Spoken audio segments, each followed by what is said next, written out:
Welcome to She Persisted. I'm your host, Sadie Sutton, a 19-year-old from the Bay Area studying psychology at the University of Pennsylvania. She Persisted is the teen mental health podcast made for teenagers by a teen. In each episode, I'll bring you authentic, accessible, and relatable conversations about every aspect of mental wellness. You can expect evidence-based teen-approved resources, coping skills, including lots of DBT, insights, and education in each piece of content you consume. She Persisted offers you a safe space to feel validated and understood in your struggle, while encouraging you to take ownership of your journey and build your life worth living. So let's dive in. This week on She Persisted.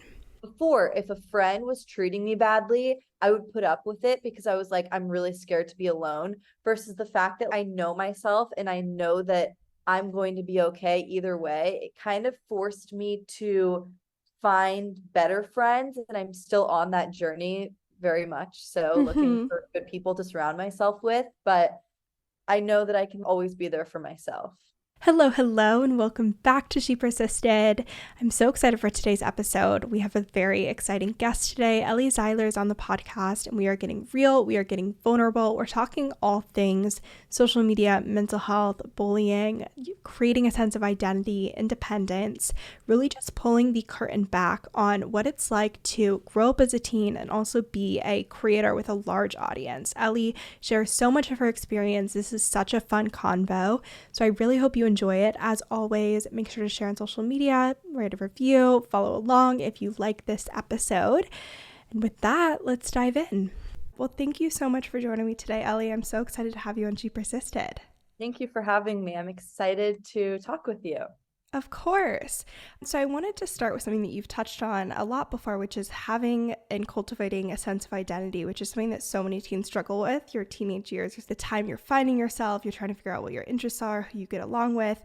And what I think is so unique about your story is you've done this while also having input and opinions from so many other people, which is so challenging and so difficult. So I feel like if anyone has tips for how to listen to your own interests and opinions and not kind of get caught up in what anyone else is saying, it would be you. So I'd love to kind of get your thoughts on cultivating a sense of identity as a teen and what it's been like to navigate doing that with so many other people weighing in and giving their input.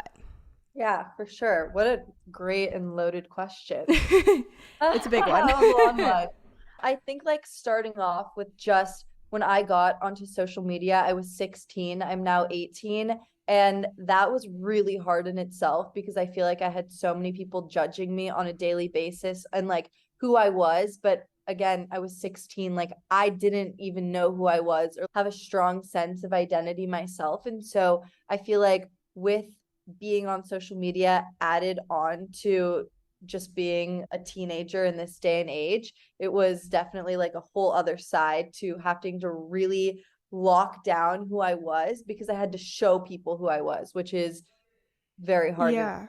Any tips or advice for listeners that are struggling to understand who they are, especially with other people weighing in, whether it's a parent or a family member, or friends, or people in their community, and they're trying to find the sense of identity, but they're really struggling to do it on their own?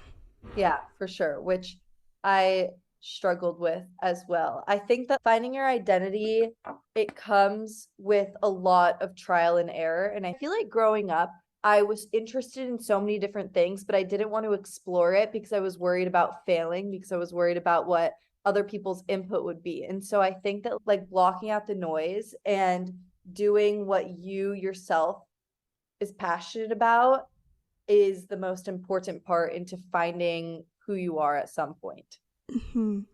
Another thing that so many teens struggle with, especially in middle school and high school, is bullying. And you've talked so much about this on your platform, whether it's on social media or experiences in high school before you started doing social media. What was that like to navigate?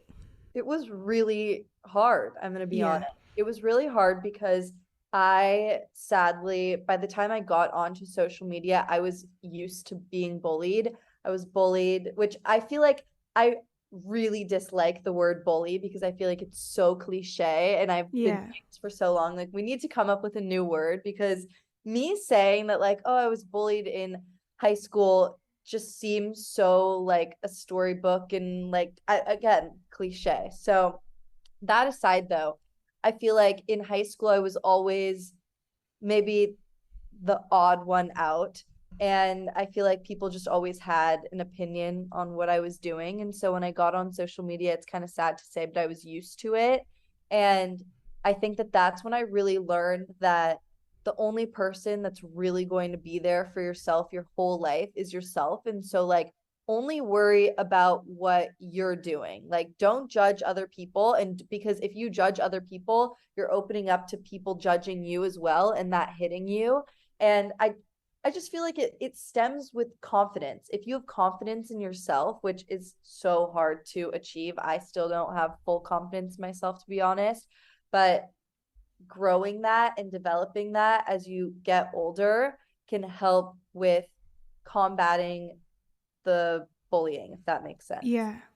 What do you do on those days where you're not feeling as confident about yourself? It's more difficult to kind of shut off the noise and just focus on your own opinion. What are your tips when you really are struggling and you're hearing everyone's opinions in that noise and it's more difficult to block it out? Yeah. I just turn off my phone and I like text the people that I love, like my mom and my dad, being like, I am gonna have a breakdown. I need to turn off my phone. And it sounds so kind of boring, but I literally go on a walk outside and I do things that make me feel good. My mom always taught me that working out and getting endorphins is always good for your mental health. And so whenever I feel like everything's closing in on me, I feel like I have to leave my phone and leave technology and get outside and do something that is different from my path. Like, I think that with social media being my career and being my job, there's a lot of pressure to have it be going good all the time, if that makes sense. And I think that when too much pressure is put on that or too many opinions are getting to me, I have to do something that only I feel good about doing. Like, for example, I started learning how to play the piano, and like I just go and play piano, and that's something that no one can put their opinion on because it's just something that I'm passionate about myself. I love that. I think that's so important and something that any teen can apply. And I think especially with the idea of shutting things off, whether it's like setting a boundary after school or on the weekends, and again, just really spending time with those people that love and care about you and you know are going to support you, and making sure that those are the people that you're surrounding yourselves with when you are a little bit more vulnerable to really feeling all the feelings about being judged and bullied and all those things. Completely. And it is a full-time job. Like, for me to be able to say, like, put down my phone, it's like a job for me to have to leave my phone and do it. It's not something that comes naturally and easy to me to just be like, oh, I can just switch it off and not care about what people. No, that's not like how I am at all. I have to be so cautious and like aware of what I'm letting in. And when I literally feel, sometimes I just go to sleep. Like, sometimes I feel like there are too many opinions on me. I have had that feeling so many times. I feel just like everything's crashing in on me and my space is getting smaller. I just have to shut my mind off and like, forget, you know, 100%. Sometimes it's okay to just give up for the day and check out and try again tomorrow. Yeah. So I'm sure you get asked this question all the time, because I get asked this question all the time, and you obviously have a much bigger platform, but social media and mental health, every adult wants every teen to weigh in on this, of how to make it a healthy relationship. We know that the data shows that using social media can be bad for your mental health, but it feels unavoidable at this point, because it's how we connect with so many people. It's a huge part of our lives. And so I'd love to get your thoughts here on mental health and social media and what that's been like as a creator. It's been very interesting because I remember when social media wasn't my full-time job and I was just a high school student that like had Instagram and TikTok and Snapchat and all the different platforms. And my mom would be like, I'm going to take it away from you. Like, I see that it's affecting you. And I know that feeling of being like, I'm going to be cut off from society. This is ingrained in everyone these days. And I think like a tip for me for making social media seem less harsh or toxic is unfollowing people that make me feel bad.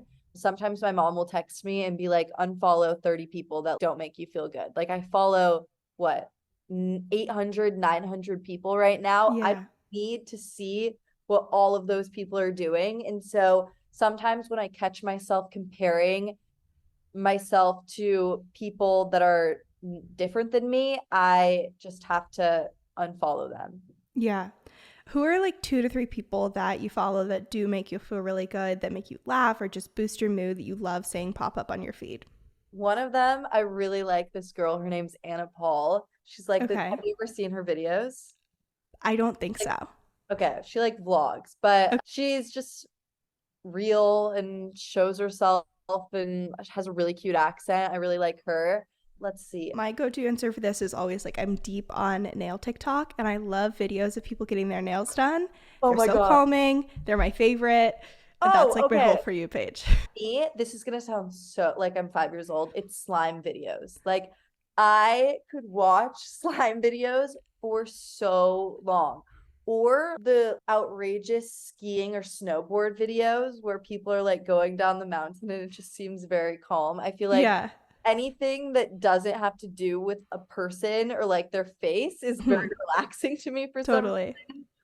Or ASMR too. Apparently I Yeah. things. Sometimes ASMR, I just can't. It stresses me out more. I don't know why. It's like No. it's a hit or a miss for people, and for me, whenever I watch ASMR, I'm like, wait, I can't do this. It's Yeah. too. It like feels too much in my head. But I love that. I love the slime packaging videos when they get all the little add-ons and like put it together. Those are my favorite. I love them. Like I They're love so them satisfying. so much. No, Yeah.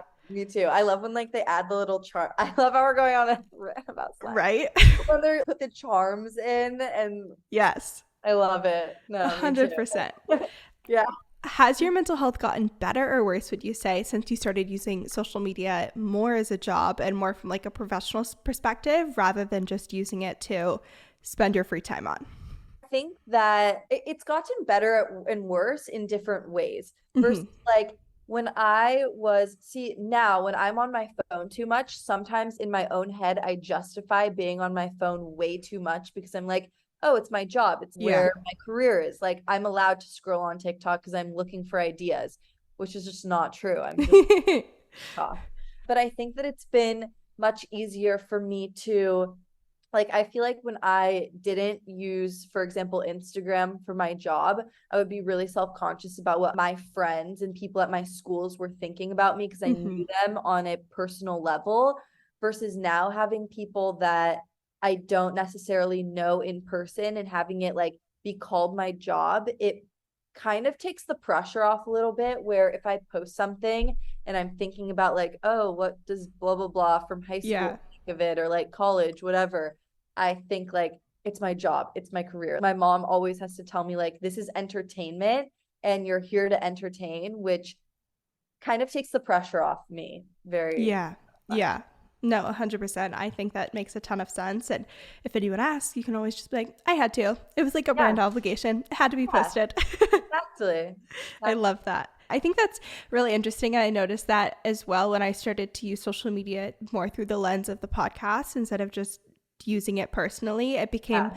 more something where it was more creative and it was more finding inspiration rather than just comparing yourself to others. And obviously, there's still the part of like spending a certain amount of time on social media or consuming so much content that it becomes overwhelming. But when you're looking at it more through the lens of like, oh, how can I create something and make something? And that is almost like a hobby in some ways. Yeah. And it works a different part of the brain than just scrolling on Instagram with people that you know personally and like comparing yourself, which is hard not to do. So true. It's like you're building a business, and Yeah. in order to build the business even more, you do have to scroll on social media. And I feel like having that mindset of scrolling, looking for ideas is so much better than just when I am about to go to bed and start scrolling and just Yeah. staring. So Yeah, I there's like a purpose to it rather than just mindlessly doing something. I love the episode that you did on your podcast where you talked about independence and doing your own thing because I feel like teens don't really do this that much, especially in college. Like you're spending so much time living with your friends and eating all your meals with your friends and you're in classes with people all day. And so it's kind of a little bit out of the norm to spend more time with yourself.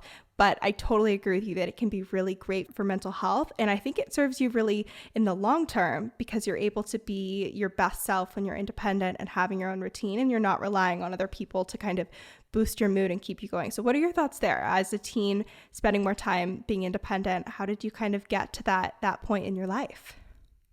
well, I think that in the beginning of my life, I was kind of forced to always be alone. I switched schools a lot in middle school and high school and just growing up in general. And again, I just grew up with this thought in mind that I'm the only person that's going to be there for myself this whole time. And like, I have put my whole heart into being with girlfriends and like kind of losing myself when I hang out with people too much. And at the end of the day, I mean, when I was growing up, I would have to move from them, but sometimes you have friend fallouts.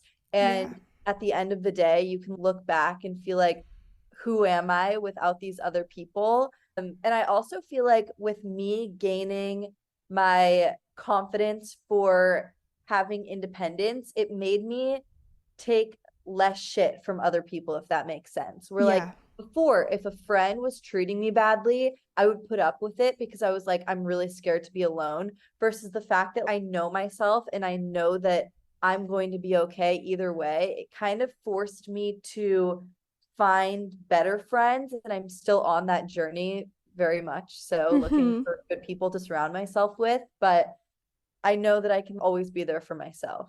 Today's episode is brought to you by Teen Counseling. Teen Counseling is BetterHelp's online therapy program for teens. They have over 14,000 licensed therapists within their network, and they offer support on things like depression, anxiety, relationships, trauma, and so much more. You guys know that therapy was a huge part of my mental health journey. It's a resource that was absolutely essential for me to recover, maintain my mental health, improve my emotion regulation, distress tolerance, all of the things. So, if you would like to try meeting with a therapist or find a new therapist to meet with, you can go to teencounseling.com/persisted. They offer talk, text, and video counseling all from your home, so no need to be on a super long wait list to find a therapist. They will also meet you exactly where you're at with what level of support you're looking for. So, to check out Teen Counseling, you can go to teencounseling.com/persisted to find a therapist that meets your needs today. I do feel like one thing that's really interesting about your journey is that you are doing something that is different from a lot of your friends, which is that you're full-time working already. A lot of people are going to college or they're focused on school, they're graduating. And I feel like a lot of teens relate to this, whether they're going to a different school from a lot of their friends, or maybe they're moving to a different part of the country, or maybe they just have really different interests than their friends. What is your advice for teens that, again, are doing something slightly different and they're kind of second guessing themselves, or like, I really am passionate. I know this is the route I want to go, but I'm worried about what other people will think or say, or if I'm going to be alone, or if it's not going to work out, all those kinds of concerns that arise when you're doing your own thing, you're going on your own path, and everyone else is kind of going in the other direction. Yeah, totally. I feel like I felt that way with even growing up in high school, and I really wanted to go to film school versus I went Yeah, to a school where everyone wanted to be like a doctor, a lawyer, all these totally. different jobs, and I wanted to take a different path than people. I feel like it, I don't want to diminish how significant the experience of doing something different than your peers is. It's like a Yeah. big deal to go out of the norm of society and like the rat race of what everyone else is doing. So first of all, having that self-confidence and I guess self-worth that like you're doing something and even had the thought to do something different than your peers is really special.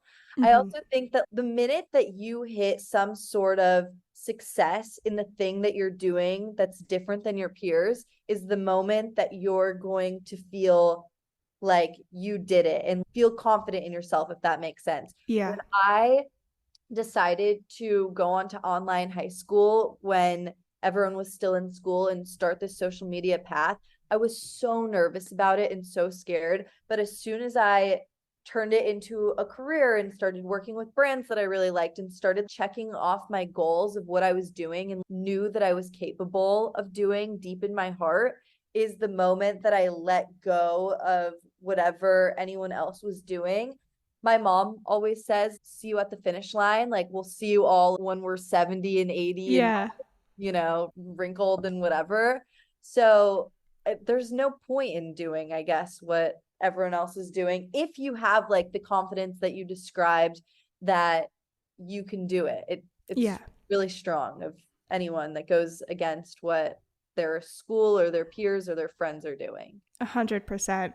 I think one of the best tips that I've ever heard with regard to doing your own thing and not comparing yourself to others' paths, especially with school and education and career, is to really ask yourself, like, would I want to be doing that? And so especially at college, whenever I'm comparing myself to people who are like in the engineering school or in the business school or pre-med, I'm like, do I want to be doing pre-med and taking chemistry? No, absolutely not. That's my worst nightmare. I am so fine taking psychology classes.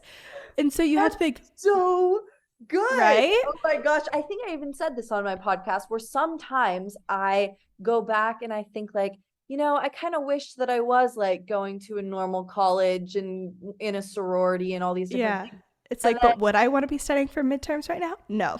No. Absolutely not.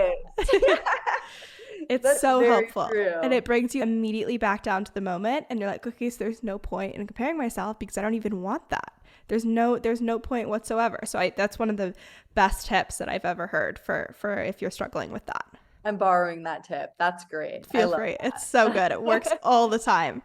I love how you talk about your relationship with your mom. You guys are so close. And for so many teens, it's difficult to be vulnerable with their parents and have that open relationship and improve that relationship even. So what are your tips and advice and things that have been helpful with your relationship with your parents to have them in your corner and be a main support system? Yeah. First of all, I'm really lucky to have parents that care about what's going on in my life. I think that it wasn't in my generations of family always like that. Like both my parents had very distant parents that weren't in their lives. And so just starting out with the fact that I know that I'm really lucky that my mom and dad are genuinely my best friends. I think that like with bettering our relationship, because my mom and I's relationship, we go through ups and downs all the times too. I think that like the moment that I realized that she went through the same things as me, just being a teenage girl growing up, is the moment that I felt like I could really trust her and lean into her advice. Before, when I was growing up and I was maybe scared of her, scared to tell her things and all of that nature, or like hide things from her, I thought that she would judge me because I thought that I was the only one going through growing up. No, we all think that. We're like, you don't get it. You've never done this before. And it's like, no, they have. Yeah, they have. And like probably not that long ago, and they probably remember it too. And it's very, like literally just today, my mom said to me, I'm debating moving out of LA or staying there or whatever. And she's like, I feel like you're just so sad all the time. And I was like, I'm 18. When you were 18, were you happy all the time? She was like, she's like, no, I guess you're right. Yeah. So even just going back to clicking your parents into what you're going through and maybe even reminding them, like, when you were my age, were you really happy? And my mom was like, no, I guess you're right. It's really sad too all the time. So I think that like relating with them on that level is how I created a better relationship with them. I tried to do that with my dad last night. I was like, well, when you were in college, what was your GPA? Did you get all A's? And he was like, well, I had only 1 A- in high school. And I was like, okay, not everyone is like you. Like, this is not helpful. Let's not reflect on your high school experience. I saw a TikTok that was like, when you're trying to relate to your dad, but he went to Harvard. And I was he did. He went to Harvard. And I was maybe it was your TikTok. I didn't make the TikTok, but I probably should, because I was like, this is not going to work out for me. You should. Oh my God. And then my sister's friend was in the room and she was like, my mom always does that. And she was valedictorian in high school. She was valedictorian at Cornell. And I was like, just emancipate yourself. Like, you're just never going to win that one. That's where you hit them with the like 2020.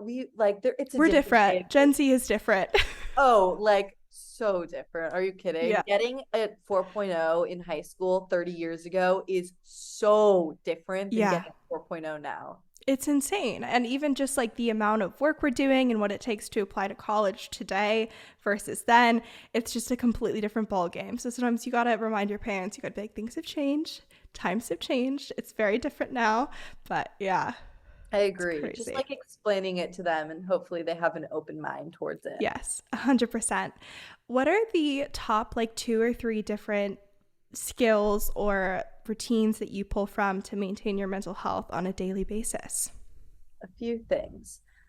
My first thing with maintaining a decent mental health state, because I'm not the queen of mental health myself, but I think that like something that I do is keeping a routine for myself. And so, for example, my morning routine is very important to me. The waking up, the having my coffee, going to the gym, and then finally being like, okay, now I'm going to face the world. Yeah. Like, no one else exists except for me in the morning time.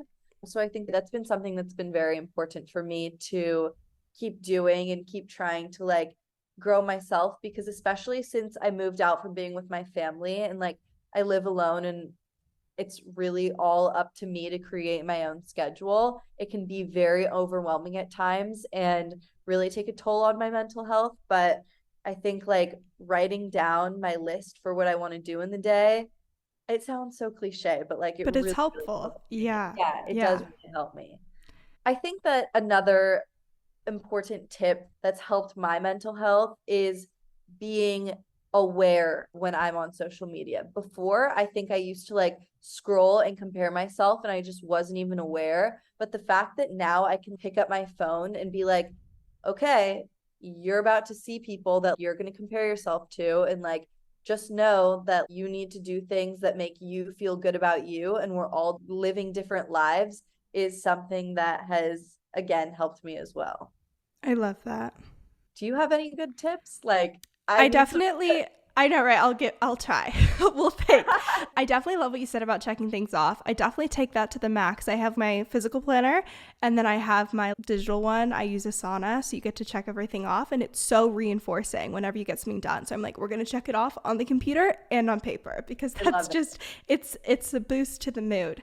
I definitely agree with routine. I think it's huge because you can't guarantee your mental health, but if you can guarantee these behaviors that will improve your mood, it kind of, you can go into autopilot and know that things will get better. So that's another really big thing. Something Yeah. that, again, my mom told me is scheduling out the times that you are going to be sad or let your mental health get to you. If like Yeah. you are going through a difficult time, sometimes I have to be like, you know what? I'm scheduling out from 7 to 8 p.m. I'm going to be really sad and then I'm going to go to Yeah. bed. But Mm-hmm. right now it's 12 in the afternoon on a Monday and I like can't, I need to compartmentalize, if that makes sense. Yeah. 100%. I Okay, sorry think for that's interrupting. huge. That's definitely super helpful. And I'm a big proponent of complaining, not all the time, but sometimes you just gotta be like, this really sucks. And it's not fair. You just have to give yourself that moment to self validate and be like, this isn't how I want it to be. Because I feel like, especially, maybe it's not, maybe it's like the generations above Gen Z, maybe it's just some people, they're like, complaining is bad. You shouldn't complain about anything. You need a positive outlook. But sometimes you just gotta be like, this really sucks. And Yeah, that's just how the situation is, and that can be so validating. that is so true. Again, I did that today as well. I was like complaining about something and I said to my mom, when you were 18, did you go through this too? And she was like, well, I was going to like this college and driving a bad car and not living by myself in LA and all these different things. And I was like, yeah, but I still am sad. Yeah. I think that like it goes back to the saying, just because someone broke their leg doesn't make my broken finger any less hurtful. Yeah. We're all going through different things, and to be able to just be like, damn, that really sucks. Or right now I'm going through a bad time. And Yeah. just getting there to accept it and admit it is very important. I really like that tip as well. Yay, 100%. No, I totally agree. I want to make complaining not such a bad thing because it's helpful sometimes. That's a good podcast episode. I might take that from Do you. it. 100%. I'll listen. My last question is about just general advice. If there was one or two things that you wish that your community knew, having been a little bit on the further side of going through their teenage years, and a lot of people listening and that follow are younger, if there was one piece of wisdom or advice or insight you were like, I wish I could just have all of them believe this or know this about themselves, what would it be? Yeah, I think that really trusting that everything happens for a reason. Like, Mm-hmm. I remember growing up and going through bad times and looking back and like even going through bullying when I was in high school. And I was like, what is up? Like, what if Yeah. it can be like this forever? And look, it trained me to go into social media and I got so much hate at the beginning of it, but I got through it because of what happened in my earlier years. Also, just accepting that growing up is so hard, and just don't compare yourselves to people that are in different stages of your lives than you. Like, Yeah. I being 18, and I remember being like 15 and 16 and looking up at the 18 and 19-year-olds and being like, wow, they really live the life. Kind of growing up a little too fast because I was comparing myself to people that were just in different stages of life than I was, and knowing that like you're going to get there and you just got to get through it, I guess. Yeah. Like, it's really hard, but accepting it and taking care of yourself is really important. 100%. Well, if people want to continue to follow you and listen to your podcast, where can they do that? My podcast is called I'll Be Your Sister. You can find it wherever you get your podcasts, on Apple Podcasts or on Spotify. And my name is Ellie Zeiler, and all of my platforms are my name. Perfect. All of that will be in the show notes. Thank you so much for joining me today, Ellie. This was amazing, and I know that so many listeners are going to find this so helpful. Thank you so much for having me. It was so nice to meet you. You too, of course. Thank you so much for listening to this week's episode of She Persisted. If you enjoyed, make sure to share with a friend or family member. It really helps out the podcast. And if you haven't already, leave a review on Apple Podcasts or Spotify. You can also make sure to follow along at She Persisted Podcast on both Instagram and TikTok, and check out all the bonus resources, content, and information on my website, shepersistedpodcast.com. Thanks for supporting, keep persisting, and I'll see you next week.